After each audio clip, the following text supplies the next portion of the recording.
Hey everybody, how you doing?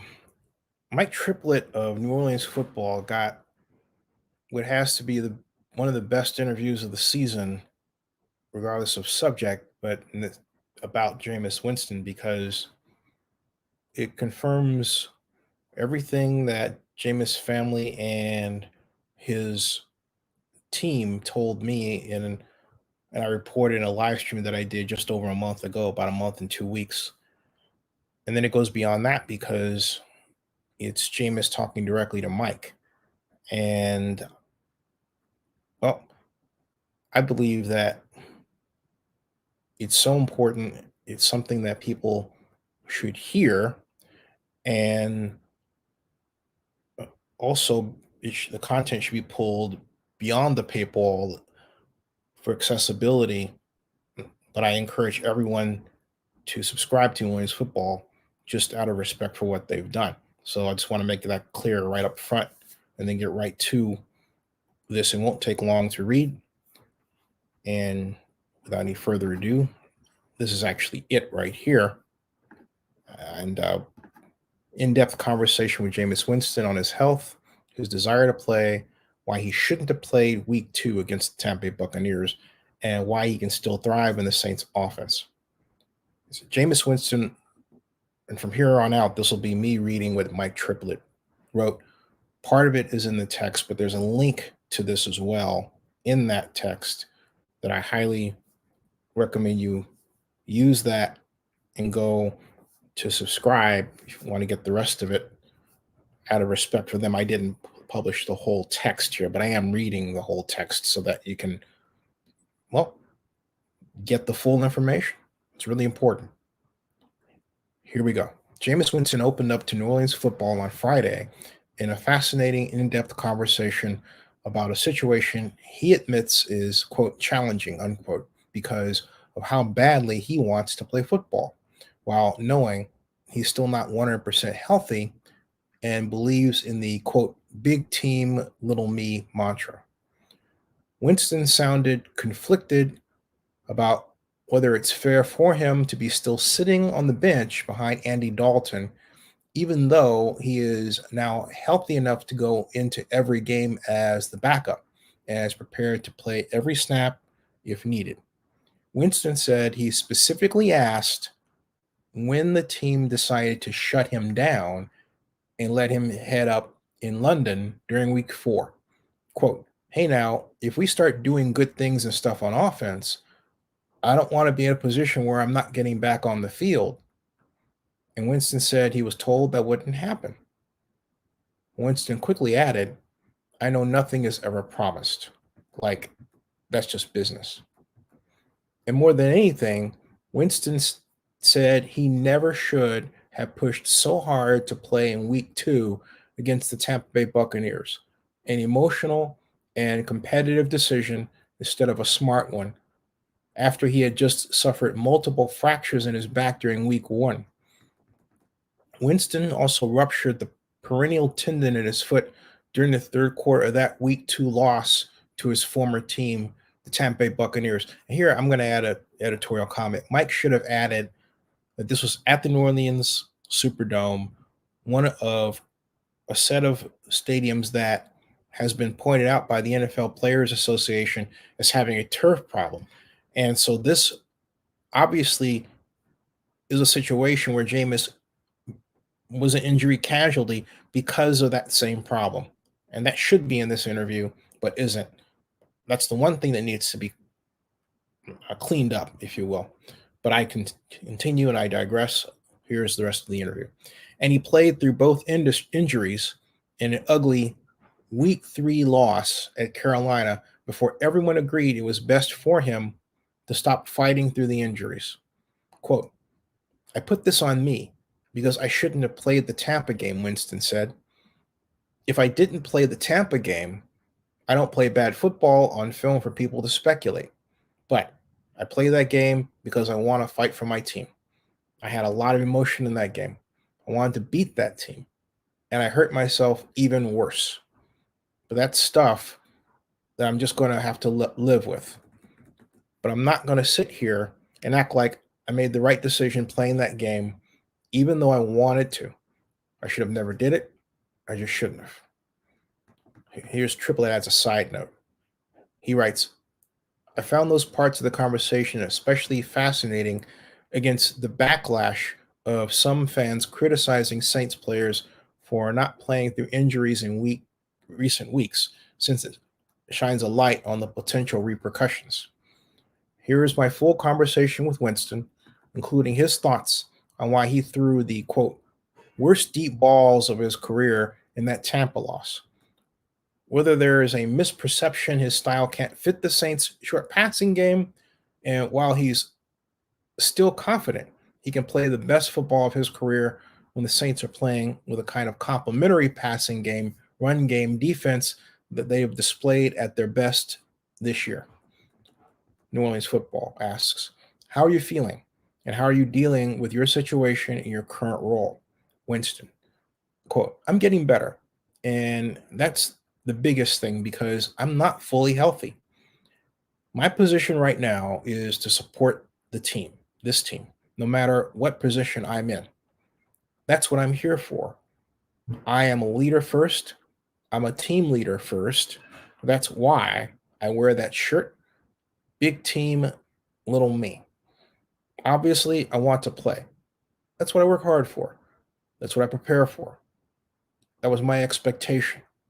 But you don't always get what you expect. So just continue to work, continue to head up, and support my teammates. New Orleans Football asks, what needs to heal up the most? Are the back and foot on equal timetables? Winston answers, well, yeah, because I ruptured my tendon in my foot. So that's not really going to heal up all the way. But I think just increasing the reps, like I feel like last week, I didn't get a chance to actually run a lot. Like I do a lot of running on my own, but getting a chance in practice to move around and show that I can move around a little bit better and get confident and actually play some football is how I feel like to get better. And I want to play. New Orleans Football asks, your health is at a level where if something happened to Andy on the very first play of the game, you're cleared and ready to play a full game? Winston answers, yeah, I'm not fully healthy, but I'm ready to play. And that's the thing. That's what kind of hurts me because I'm ready, but it is what it is. New Orleans Football asks, I know health is such a part of the question, but the word, quote, benched, unquote, gets thrown around or demoted is another term. Is that what it feels like to you? That was the decision made? Winston responds, you got to ask DA, Coach Dennis Allen. I just focus on controlling what I can control. And I just know I'm ready to play. And that's it. But I know I'm also committed to this team over my own individual interests. And that's where I always stand no matter what. New Orleans Football asks, is that really tough when you go and play through these injuries in week 2 and 3? And Winston responds quickly, it's so challenging. I always say, man, I shouldn't have played the Tampa game. If I don't play the Tampa game, there's no speculation of me playing while injured. Because once you step on the field, you're 100% healthy in everyone's eyes. Like, I had a broken back and I ruptured my ankle in the third quarter. And that's just the facts. But the truth is, I shouldn't have played that game. And that set me back. And that became a snowball effect. I took a lot of hits in the Carolina game. And that hurts me at the end of the day. And that long ass trip to London hurt me.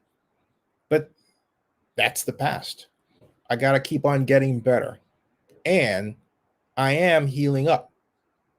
I am getting better every week. I mean, I haven't played. I ain't took no hits. But so like I said, My focus is on continuing to get healthy. And I know I probably ain't going to be 100% healthy. That's just not going to be the thing. But I'm ready to play. And whenever the opportunity comes, I'll be ready. NewOrleans.Football asks, I thought one of the things that served you so well last year was your mobility. Is that back if you get into a game now where you can move out of the pocket and run for a first down? Winston. Well, that's the thing to implement in practice. Like we had a week last week, were mimicking Lamar Jackson. Like I was able to do some of the stuff, but I didn't practice. I didn't get a chance to experience it. Now, this week, I've done some naked bootlegs and stuff, and I feel my mobility is getting back there. But it's different when you're actually getting chased by the real bullets and getting able to do that at real speed. I want to rep this stuff, and I get to do some in practice. NewOrleans.Football asks, when you're a younger player, you have time on your side. Is it tough for you to sit knowing you're being judged and evaluated for what this team wants to do with you going forward or other possible opportunities elsewhere? Winston, I know that you can never take any opportunity for granted, but I put this on me because I shouldn't have had played the Tampa game. If I didn't play the Tampa game, I don't play bad football on film for people to speculate. But I played that game because I want to fight for my team. I had a lot of emotion in that game. I want to beat that team, and I hurt myself even worse. But that's the stuff I'm just going to have to deal with, have to live with. But I'm not going to sit here and act like I made the right decision playing that game, even though I wanted to. I should have never did it. I just shouldn't have. NewOrleans.Football asks, when we talk about judging you, that game in particular, is this something we always talk about as analysts because we've watched the Saints offense for so many years? We've talked to you so much about this too. The importance of throwing to Alvin Kamara 9 times in a game, 7 times in a game, throwing quick, short passes. And obviously in that Tampa game, I know a lot of it was probably the game plan to take a lot of deep shots. Winston interrupts and says, Winston, I didn't have Alvin in that game since Alvin Kamara was sidelined with a rib injury. And the thing about those deep shots, Andy took every one of those reps in practice. I didn't throw a ball past 30 yards that entire week. That should have been me. Check the ball down. But when you're in a game, you're playing and emotions get in it, man, that's probably the worst deep balls I threw in my entire career. But at the end of the day, I shouldn't have played that game. That's what it is. NewOrleans.Football says, or asks rather, is it a misperception that this offense doesn't look like short passes with other quarterbacks? And with you, it looks like deep balls. Obviously, that's very simplistic, but is that a misconception? Well, that's everything I worked on this season is the intermediate passing game. And I think it showed up at times. I know I threw more checkdowns this year than I probably did that last year. But this is not a check down offense. This is just a lateral game. It is a lateral team. We've got choices here pointing to the side. We've got little sticks there. Like Alvin gets out quick, so we get him the ball. That's just what it is. I mean, the Seattle game last year, Alvin probably had like 20 targets. Alvin Kamara had 10 catches on 11 targets. NewOrleans.Football asks, and that felt like not a light bulb moment, but it felt like there's Jameis and this offense meeting together. And then we never got to see it again. Winston, right. That's where it was going. Just like this year, we never got to see it again. I never got the opportunity to get back in there and play. But I'm not worried about the misperceptions or whatever. I knew I worked hard at my intermediate passing game. And I know that, yeah, my strength is to throw the ball downfield. Like, people are afraid of that. But I can also work the intermediate game and get the ball out quickly out of my hands. I can do that way too.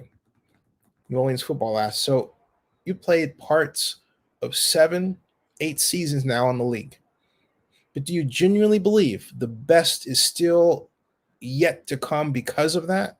Winston, absolutely. My main thing this year, I can't make excuses because I put myself out there, but I shouldn't have played that Tampa game. And that's the only thing I can say. My heart, my whole soul wanted to be out there with this team. That's what I prepared for. And that game meant so much more to me than it probably meant to everybody else. But I just shouldn't have played that game. I set myself back. New Orleans Football. What do you think is fair now? If the team keeps winning and the offense keeps running efficiently, is it fair to stay with Andy Dalton? Or is there a certain point where you're like, I deserve a chance to prove I can be a spark? Winston responds, I want to play. I'm here to play football. I have a C on my chest, Captain. It means a lot to me. But this team means more to me. So whatever they think is best, that don't mean I think it. But that's not my place to voice anything, because my place is to support Andy, support this offense, support Pete Carmichael Jr., RC, Ronald Curry, and let things go. Like, we have done some good things on offense. Do I believe that it's been a balancing point? I think the games that we won, we ran the football well, and we were very efficient in the passing game. In one game that we won, the other team didn't score a point, talking about the Raiders. So I don't know a team that's ever lost a game where the opposing team didn't score a point. So obviously, that's the key to winning here, is complementary football.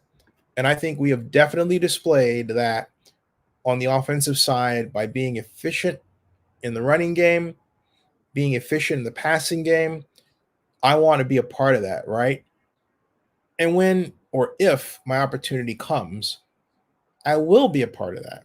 But right now, my part is encouraging these guys, getting everybody up, making sure everybody's locked in and focused, and doing whatever I can to help this team get a win. New Orleans Football asks, is the knee a non-issue now? Which is referring to the torn ACL he suffered in Week 7 of the 2001 season against the same Tampa Bay Buccaneers he wanted to beat in Week 2. Winston, yeah, it's good, man. Like, when I say I'm not 100%, I'm still healing. I still got my hip, because the thing with my back affected my hip. And I ruptured my peroneus longus in my ankle, where the muscle meets the tendon in the ankle area and connects to the foot. I strained it during the preseason, and it ruptured during the third quarter of the Tampa game. And so that's what set me back in the lower extremities. And that being compounded by the back fractures and my hip kind of slowing me down in the process. And that long flight to London kind of threw me all the way off, because I'm sleeping with a freaking back brace on. I've got my ankle wrapped up, and everything was on the right side.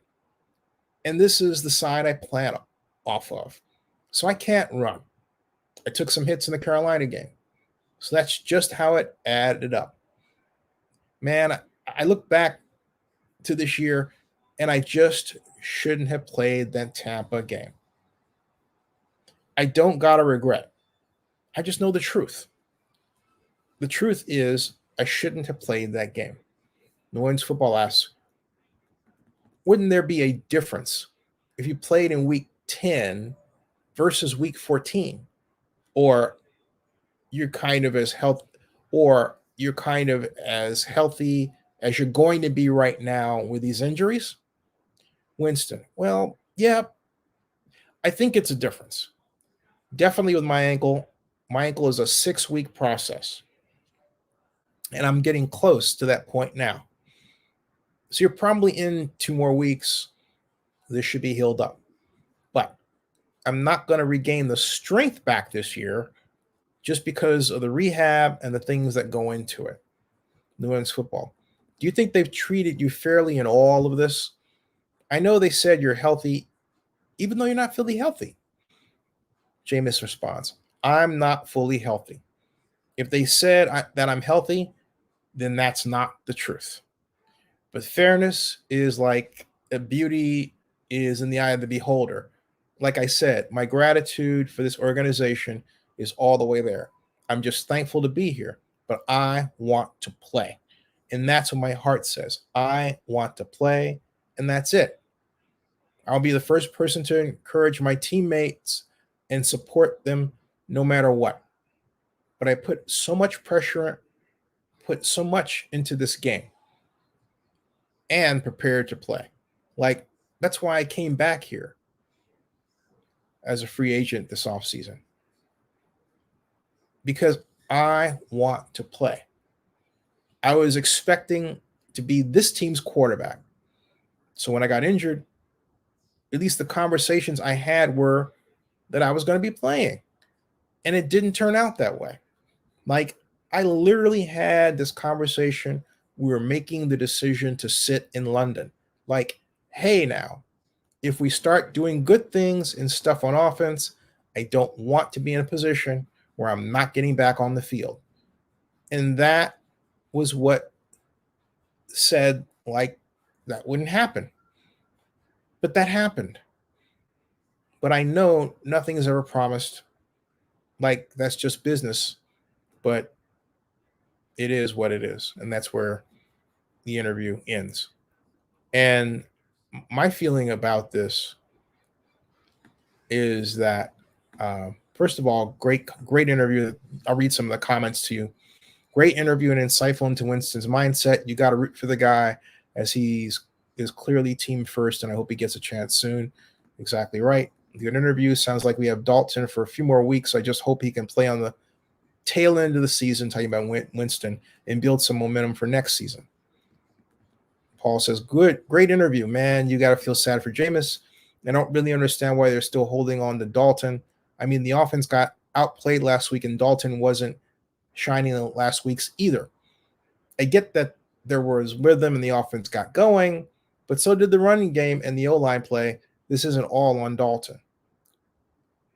And then Saints are 2-4 with Dalton. They lost to the Bengals because the offense kept settling for field goals, a staple of Andy Dalton's offense. Lost to Arizona largely because of 3 awful interceptions, one not Dalton's fault. I actually challenged that. It was Dalton's fault because he didn't throw it with the proper form in terms of getting to the bread basket right and throwing it at his head. Now, he says, and we're completely helpless against the Ravens. I doubt this team makes the playoffs, but if they have any shot at all, they have to move off Andy Dalton. His limitations are so glaring. We're also having turnover issues of his own. And then John says, to add to that, in the 8 games started by Jameis prior to week 2 this year, the offense averaged over 25 points a game, with Jameis throwing to Callaway, Hardy, Stills for the majority of those while not turning the ball over. So there it is, folks, and I'm about done. I will offer one more comment. Oh, I'm sorry. I will read your comments here before I'm done. Thank you. Thank you, Shadow Ben. Malik says, you called it, Zenny. And then he writes, Jameis was forced to come out about this issue. And then NewOrleans.Football continuously ignores that the one game Jameis had with AK, he had 6 targets. He does check the ball down. Yes, he does.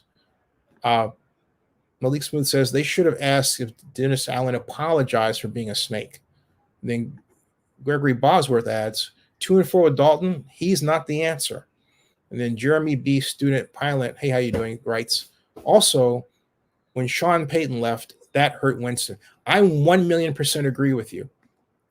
And I'll add this. First of all, folks, thank you very much for joining me. Wow, 42 people watching at once. That's quite the record.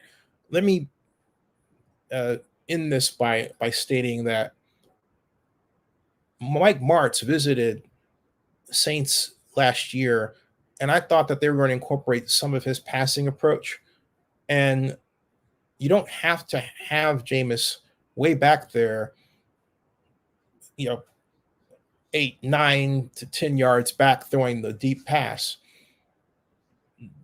Pete Carmichael needs to study the paper Controlling the Football with a Passing Game, written by Bill Walsh.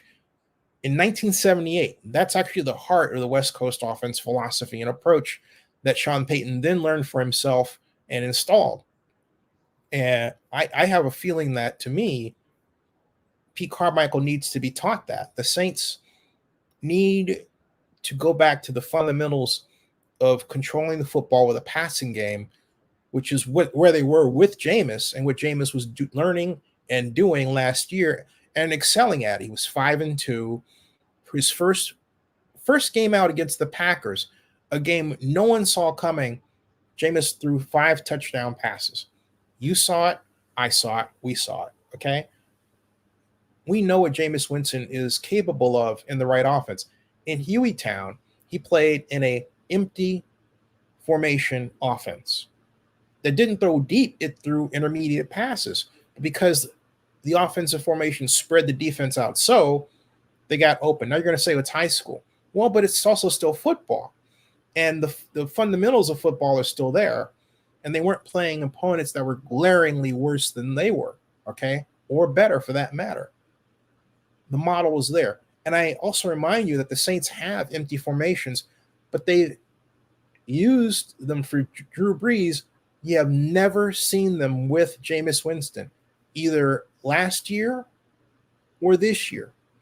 And it's really a mistake to not use an empty offensive formation approach with short passing out of that when you got some of the greatest wide receivers ever to play the game in Michael Thomas, Jarvis Landry, and Chris Olave, and the greatest U-back utility guy ever to play the game in Taysom Hill.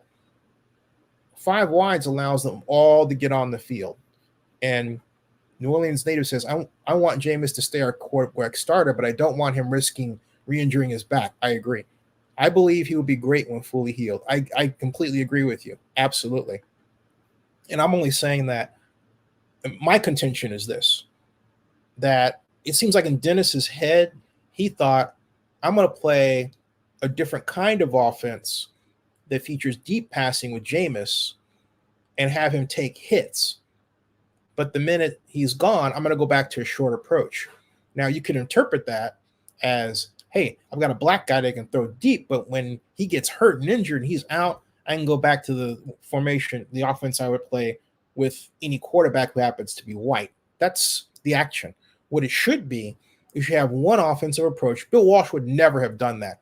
And I think if Bill Walsh were alive, Bill Walsh would punch Dennis Allen for what he's doing. And Bill Walsh is not that kind of guy. Now, you would say, Zenny, why are you talking that way? Because they had the opportunity to meet and interview Bill Walsh in 1994. And so I'm old enough, and I know the 49ers players like Roger Craig, Ronnie Lotzafriend. I can go on and on and on. I know enough of the 49ers approach to even coach it to other people. So my point is, the way Pete Carmichael is handling what's supposed to be the West Coast offense is completely incorrect. He and Dennis Allen have done Jameis Winston a tremendous disservice by not understanding and controlling the football with the passing game, knowing, yeah, sure, he can take his deep shots, but it's not a matter of taking his deep shots. It's a matter of doing it on point, along the hash mark, running toward the numbers downfield, past 40 if you're going to do that with your split end, having landmarks on the field that the play is designed around. If the Saints are not doing that, and I have reason to believe that they are not, then they're really doing a disservice to all their quarterbacks. It doesn't matter if it's Jameis Winston, Andy Dalton, or anybody else, including anyone they may happen to bring in the draft. Keep that in mind, okay? So this is agreed. So if Sean does not come back, they need to get Eric Bieniemy. Yes, he is the answer. Smooth says, I think I said this. DA is Dirk Carter 2.0. Yeah, he is. Even with a lie about injury, yep, Dirk did it too. He certainly did. And that should be questioned. But the other issue is, Malik, is the turf issue. Okay? That's got to be brought up because Jameis just pointed to the fact that the Saints have that turf issue. And not only that, I don't believe Jameis realizes this because Mike Triplett didn't bring it to his attention either. And get this, I contend that Jameis was a victim of that turf problem, which means they've got to fix that ASAP, which means Jameis has a case regarding the Saints. Okay? Straight out. All right? Straight out. Greg Bauer says, do you think this is the beginning of the end for DA and Nola? I do. I really do. It's the lying part.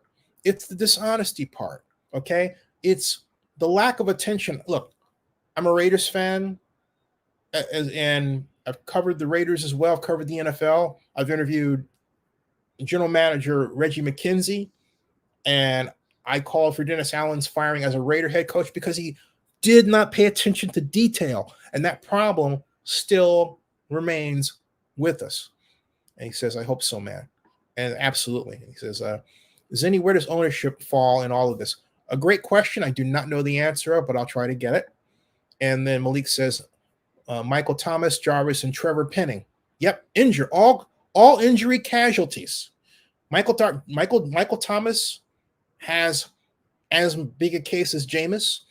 So does Jarvis Landry and Trevor Penning. And they're all walking off. And I'm thinking, what the heck is going on? Right? Like the doggone infirmary. So all turf injuries. Right. All turf injuries. All of them. T-Cell says, does Dennis Allen have some explain to you about his healthy versus unhealthy status? Yes. This is an NFLPA issue that DeMaurice Smith should be all over. That all over. Absolutely. And New Orleans says, that's what I was thinking. I believe it was set up. I do too. I think there's some people, and I'll just say this, who want Jameis Winston out of the league because, the whole Erica Kinsman issue, all right? But I will say this, I've proven it. It's right at OaklandNewsNowBlog.com. That was a setup from the start. I don't want to go off into a whole big thing about it again, okay? But it was a setup from the start, all right? And yeah, Jarvis did get injured, and I'll come back in a sec. But it was a setup from the start. And if you haven't seen what I'm talking about, I'll pull it up right here just so that you can get a quick look at it. But I don't want to do a whole show about it because you're not here to talk about that, okay? You're not. And that's not fair to you all. But I do want to bring this to your attention because it's relevant in the whole matter of why Jameis is being treated a certain way and what the lie that was done to him.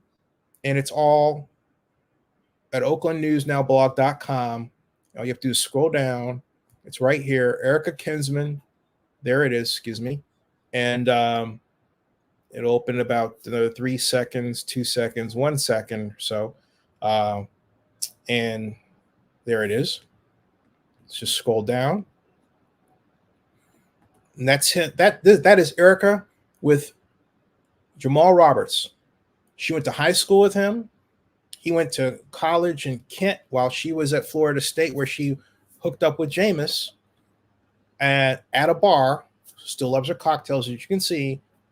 But she lied and told everyone she didn't have a boyfriend when she was, trying to remember what happened with Jameis and all that. And when Ron Darby and others told what happened and said, hey, that they had, the relations, if you will, that night.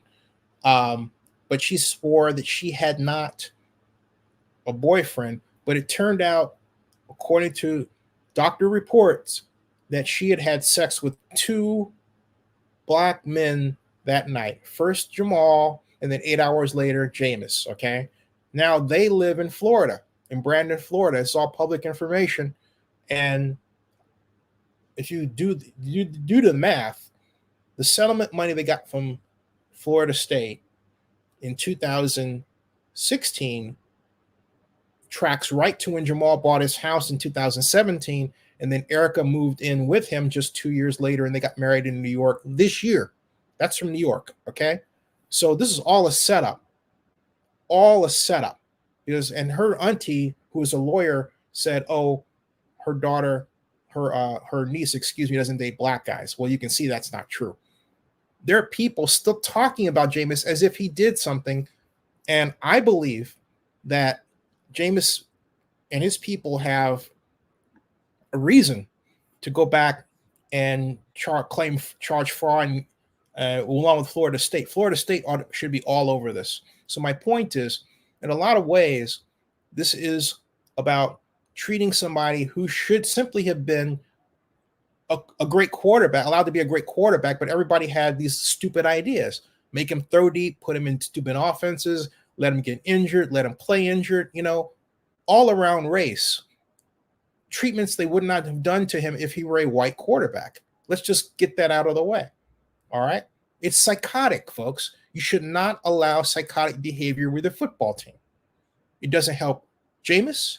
It doesn't help New Orleans. It doesn't help anybody. And doesn't lead to fun. This is not a fun thing to talk about. It's disgusting. And Leak says, when it's all said and done, Jameis will have the most captivating documentary of any player in the last 20 years. Yep.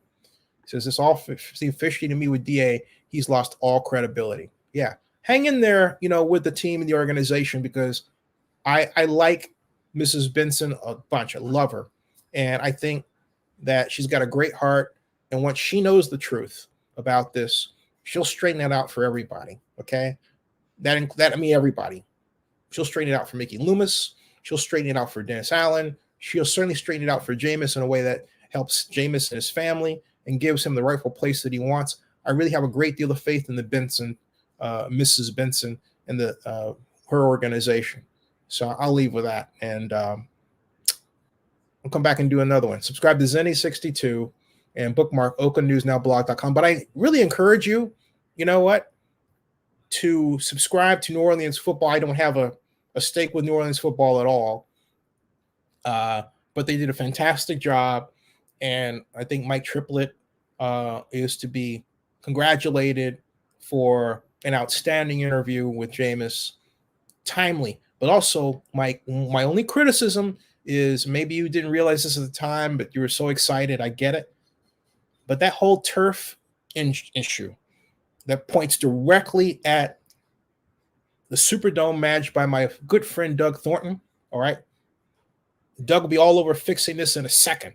So let's get the repairs done here, and so that players can play better, and so that the Saints can get back to normal. Okay. All right. He says, why did Sean Payton fall out with ownership? I don't know the direct answer to that. I believe, if anything, I can speculate. All right. I am not comfortable speculating, but to me, it seems like he had a conundrum regarding playing Jameis.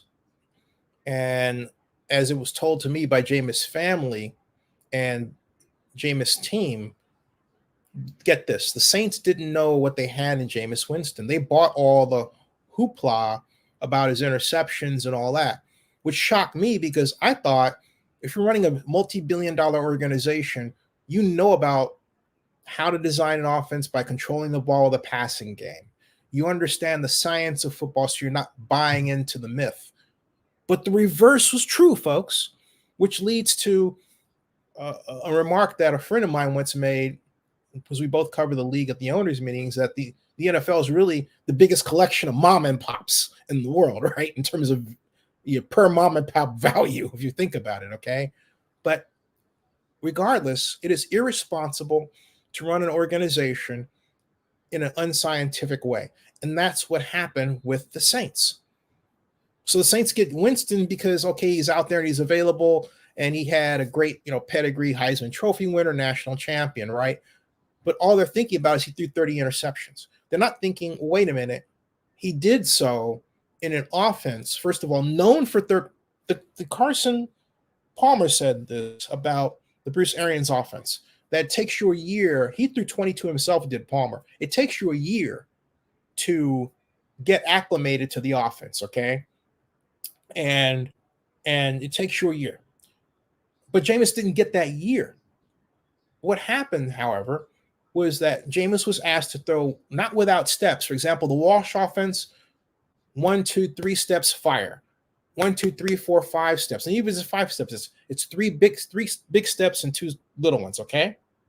And then 7 steps, which have been really taken out of the offense because the defensive linemen are so quick and powerful now and fast that they have literally eliminated the 7-step drop. That's why when Nathaniel Hackett talked about using it, I said, oh my God, fire the guy before you get his hands on the Broncos.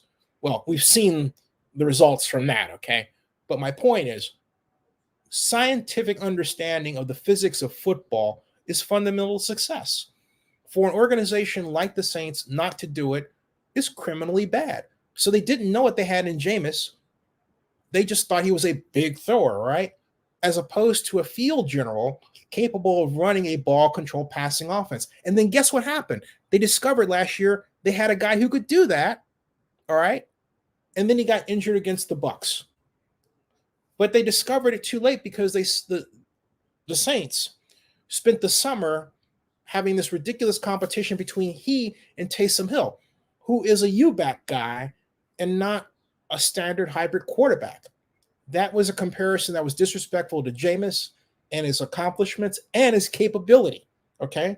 It just was. And yet because of the whole race issue and all this other stuff, people had to do it or put it up there and then get into this ridiculous bot situation on Twitter where you have somebody out there, I know who, that is buying bots to use Jameis as a way of pissing off the fans so that during an election year, so that it's imagined, black-white issue and all this stern and drum, and that leads to the Republicans getting reelected. That's a strategy, folks. And if you're saying to me, Zinni, are you saying that Jameis Winston's being used as a tool to divide society? And I said his issue has been done just that. It started with Erica Kinsman, and it continued from there. Okay? It continued from there.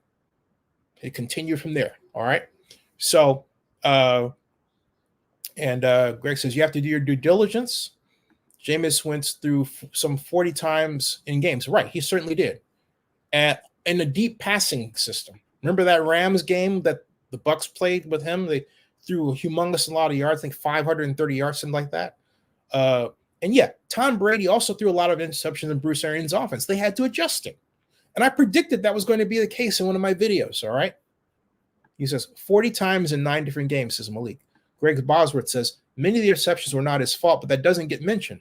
Batted balls, tip balls, all plays in the 40 interception. And Greg, it happened because the Arians offense does not pay attention to timing a la Bill Walsh. Landmarks, who cares? Throwing a quick slant, who cares? Formations to actually produce the open receiver, who cares? He lined up in typical formations and tried to do the physical, stupid thing of throwing the ball deep, all right? It's just ridiculous. And this is exactly. Okay, folks, I'm going to get on, and boy, it's a quite a dream to have you all here. 64 right now. I'll be back to talk later. If you have any other comments, please put them in the comment section of the video. God bless everybody for showing up. Christopher Farr says, I'd rather have Jameis Winston at this point than Andy Dalton. At least Jameis can bomb it, but intelligently bomb it. And then Greg says it has to be in rhythm. Right. And then Jesse says, Jameis interceptions will also do his thumb injury. Great point that year. Talking about with the Buccaneers, along with his plant leg injury. Let's not forget he had eye surgery. Right. But let's not forget that he was in an offense that paid no attention to timing by design. None. You could design an offense on Madden and get it right. I mean, for crying out loud. Pro Football Post, German says, broke down all 30 interceptions. 6. I know he did. But see, here's my point, and I'm going to say this in closing, folks. Pay attention less to what the player does than the play that is designed for that player to be in. A lot of you don't do that. And you're infected by bad announcers who always say, well, Jameis Winston is trying to do this, or Jameis Winston has them lining up doing that. They seldom talk about the offensive coordinator, all right? It doesn't matter if it's Dave Rangoon with the Falcons or Eric Bieniemy with the Chiefs or anybody, okay? Play design. Where are the receivers lining up? Are they beyond the numbers? Is the quarterback throwing short? Is he throwing on time in rhythm? All right. Draw out the plays for yourself. Try to find their playbooks. Learn about play design history. Learn about the 1968 Dallas Cowboys and their multiple offense, or how the Cowboys had a combination of zone and man blocking in one system. Genius stuff that you don't even see today. Just because we're in the modern age here, right, doesn't mean we're modern in our football, every way. We're not. All right. There were things they were doing in the 60s that are far beyond what are done today, which makes me wonder about what's going on and how we've been impacted. Okay. Okay. All right. So my point is, I could talk all day about this, but I'm not going to. Subscribe to Zenny62, bookmark OaklandNewsNowBlog.com, and in the words of Arnold Schwarzenegger, I'll be back. That ends this broadcast. Thanks.